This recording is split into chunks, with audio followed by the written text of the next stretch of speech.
Le journal de 6h présenté par Charles Huillier. Bonjour Charles. Bonjour Lionel, bonjour à tous. La 5e médaille pour Léon Marchand hier. C'était sur le relais 4 x 100 mètres, 4 nages. Les Français arrivaient à la 3e place, synonyme de bronze. Les Chinois, eux, ont raflé l'or. Les Américains, l'argent. Les Bleus, qui n'ont pourtant pas démérité, car en tête à 100 mètres de l'arrivée. Mais l'ultime session en crawl aura eu raison des espoirs de victoire. Qu'importe, c'est la première fois que nos Bleus atteignent le podium sur cette épreuve. Maxime Grousset, Yoann Deuil-Brouard, Florent Manodou et bien sûr Léon Marchand, heureux tout simplement. Il répondait à nos confrères de France 2. Je fais une super course, je sens l'équipe derrière moi qui me porte et toute la France.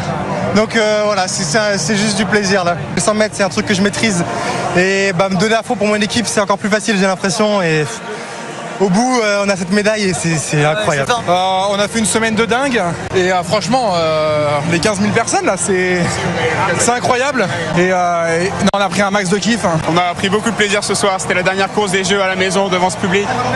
On a tous kiffé, on fait des super courses. On est resté dans notre ligne. Et là, franchement, à 300 mètres, je vois Flo partir premier. Je me dis, putain, c'était énorme. C'était vraiment un rêve pour moi juste de le voir nager avec nous comme ça. Et c'était trop cool. Et donc le nouveau podium lors de ce relais. Conséquence, 44 médailles pour la délégation française, dont 12 en or. Déjà un record. Le précédent, à 43, c'était à Pékin en 2008. Il a été pulvérisé après 9 jours de compétition seulement. La France, actuelle 3e du classement général, est en train, Martin Lange, de réussir son pari. Oui, avec 3 nouvelles médailles hier. 3 médailles de bronze pour le jeune pongiste Félix Lebrun, les fleurettistes et le relais 4 x 100 mètres 4 nages, emmené par le décathlonien des bassins, Léon Marchand. Marchand qui remporte sa 5e médaille des Jeux, un exploit plus vu depuis un siècle pour un athlète tricolore. Mais derrière le prodige de la natation, c'est toute l'équipe de France qui performe. David Lapartien, le président du comité olympique français. Ce bilan, il est déjà exceptionnel. On a une équipe de France qui a gagné dès le début. Et il est fondamental dans des Jeux Olympiques de gagner dès le début pour savoir créer une dynamique. Nous sommes à ce matin 3e au tableau des médailles. Et donc notre ambition d'être dans les 5 premières nations au tableau des médailles, pour l'instant on le tient. La dynamique c'est capital pour mettre les athlètes en confiance, comme le confirme Gabriel Tual, recordman de France du 800 mètres qui entre en piste mercredi. Il y a des mecs qui devaient pas être là et en fait ils sont sur la boîte, franchement, mais let's go, pourquoi pas moi en fait. C'est dingue un petit peu ce qu'on fait là, la première semaine, moi j'étais là, mais qu'est-ce qui se passe ? Et on se rend compte que le home advantage, c'est vraiment quelque chose, c'est pas du bullshit en fait. Le home advantage, l'avantage d'être à domicile, c'est prouvé par les statistiques et ça s'explique entre un public qui pousse et des installations sportives sur lesquelles les athlètes ont déjà leurs habitudes. Et puis pour être totalement complet sur ces JO, notez que ce dimanche en tennis, Novak Djokovic a remporté le seul titre qui manquait à son palmarès.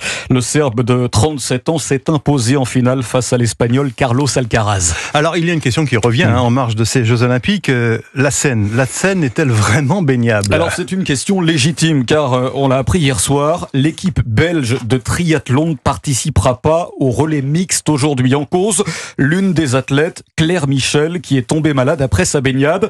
Sa baignade dans la Seine, bien sûr, Claire Michel infectée par une bactérie E. coli. Alors, était-ce dû à la qualité de l'eau ? Pour l'instant, rien n'est sûr, attention, mais son état est tel qu'elle doit déclarer forfait pour la suite des Jeux. Laura Vanderberg, vous êtes la correspondante d'Europe 1 en Belgique. Que sait-on de la santé de cette athlète ? Eh bien, la triathlète belge a été contaminée par une bactérie E. coli, d'après plusieurs médias flamands. Claire Michel se serait plainte de problèmes aux intestins et à l'estomac. Elle est hospitalisée depuis 4 jours, soit juste après avoir nagé 1500 mètres dans la Seine. Mais aucun lien direct n'a pu encore être établi. Sans remplaçant, l'équipe belge a donc dû déclarer forfait pour le triathlon mixte. Via un communiqué de presse, le comité olympique et interfédéral belge a confirmé l'information hier soir, égratignant au passage les organisateurs de l'épreuve.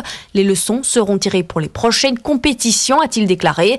À l'avenir, il souhaite qu'il n'y ait plus aucune incertitude dans le déroulé des épreuves pour les athlètes et les supporters. La semaine dernière, l'équipe belge de triathlon critiquait déjà la qualité de l'eau de la Seine. J'ai vu et senti des choses auxquelles je préférais ne pas penser. S'était plainte Jolien Vermeulen après son triathlon individuel. Et d'ailleurs, un autre triathlète suisse, cette fois-ci, est tombé malade après lui aussi s'être baigné dans la Seine. Là encore, pas de preuve formelle pour l'instant d'un lien avec la pollution. L'actualité à l'étranger maintenant. Les inquiétudes face à une escalade militaire au Moyen-Orient s'amplifient après la multiplication des menaces de l'Iran et de ses alliés contre Israël. L'Iran, le Hamas, le Hezbollah libanais ont accusé Israël de la mort du chef du Hamas, Ismail Haniyeh. Sa mort est survenue, pour rappel, quelques heures après une frappe revendiquée par Israël. Israël qui vit donc dans la crainte d'une attaque, on ne sait pas quand ni comment. Raphaël Jérusalemi, ancien officier des renseignements israéliens, décrit la stratégie du pays en cas d'offensive adverse. De l'autre côté, il se pose aussi une question. Il est absolument clair, cela a été dit aux Iraniens, que s'il y a une ligne rouge, s'ils visent des cibles civiles, leur économie, leur infrastructure sera détruite dans l'heure qui suit. C'est-à-dire, dès qu'il y aura des victimes civiles, il y aura une réponse guerre totale. Cette guerre totale est-elle évitable? Je n'en sais rien. Ce que les Israéliens maintenant réfléchissent à faire, c'est peut-être une frappe préventive, c'est-à-dire s'ils voient effectivement une velléité très très imminente des Iraniens de frapper Israël, eh bien de les frapper nous d'abord et de leur envoyer un message clair et net. Ils ont déjà reçu un ou deux, ils n'ont pas l'air d'avoir compris. On leur enverra des messages, peut-être jusqu'à ce qu'ils comprennent. Raphaël Jérusalemi, invité de Rudy Saada dans Europe 1 Soir Week-end. Puis, on l'a appris il y a quelques heures, plusieurs dizaines de roquettes ont été tirées cette nuit sur le nord d'Israël. On fera le point à 7h avec notre correspondante Ariane Ménage. En France, cette fusillade mortelle hier soir à Grenoble. Le bilan, un homme de 47 ans tué, 2 autres blessés, tous les 3 pris pour cible par un homme en trottinette. Il est toujours recherché à l'heure qu'il est. Et puis à Marseille, le passager d'un scooter est mort samedi soir. Un scooter percuté par un automobiliste qui lui-même avait été victime d'un vol à l'arraché. C'est en prenant en chasse le 2 roues que le choc a eu lieu. Des faits confirmés par la vidéosurveillance. L'autre passager du scooter est lui dans un état grave. Une enquête a bien sûr été ouverte. La campagne américaine maintenant et la candidate Kamala Harris qui doit choisir son futur vice-président. Elle a passé le week-end à s'entretenir avec les éventuels candidats. Un nom se détache pour l'instant, celui de Josh Shapiro, jeune gouverneur de Pennsylvanie. Anne Toulouse, vous êtes la correspondante d'Europe 1 aux États-Unis. Ce nom ne fait pas l'unanimité, même si ce candidat a tout pour plaire a priori. Sur le papier, Josh Shapiro est le candidat idéal. Il l'est sans doute aussi dans l'esprit de Kamala Harris. Ils ont de bonnes relations, c'est un orateur efficace et ce populaire gouverneur de Pennsylvanie apporte son expérience d'un État que les démocrates ont besoin de remporter. Mais avec lui, les controverses sur la guerre à Gaza, qui ont déchiré le Parti démocrate, entrent dans la campagne. Josh Shapiro a fermement condamné les excès des manifestants pro-palestiniens sur les campus, ainsi que les relents d'antisémitisme, dont en tant que juif pratiquant, il est actuellement lui-même victime.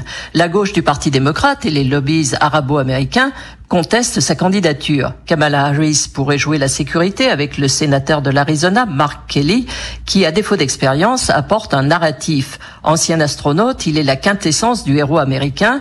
Il est entré en politique lorsque sa femme, Gabby Giffords, qui était représentante de l'Arizona, a été grièvement blessée par un tireur qui a ouvert le feu sur l'une de ses réunions politiques. Une poignée de gouverneurs d'États importants sont également sur les rangs pour ce qui est, à ce jour, la plus grande décision de la carrière politique de Kamala Harris. Un vice-président candidat qui devrait être connu ce lundi. Et puis Kamala Harris, par ailleurs, devrait aujourd'hui être officiellement désignée candidate pour le camp démocrate.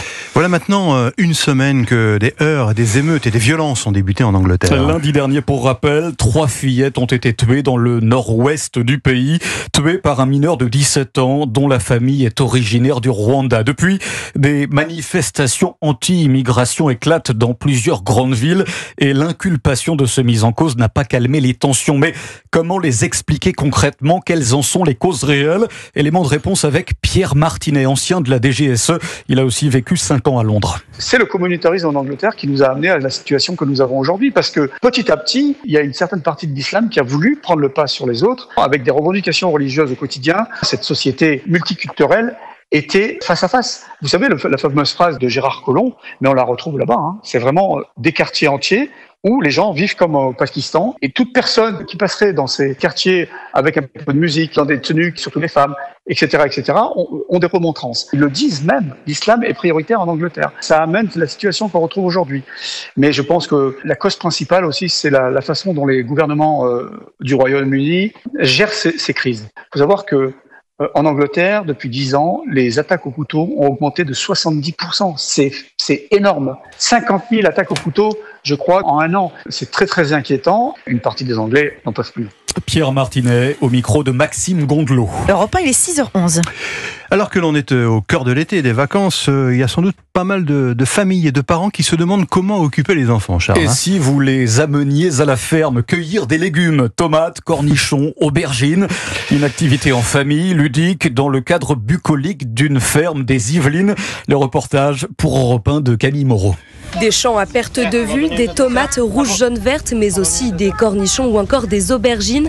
Dans ce potager de 50 hectares, plusieurs familles se baladent brouette au bout des bras. Pendant les vacances, on essaie de venir 2 fois par semaine. Nicolas est avec ses 2 filles de 3 et 5 ans.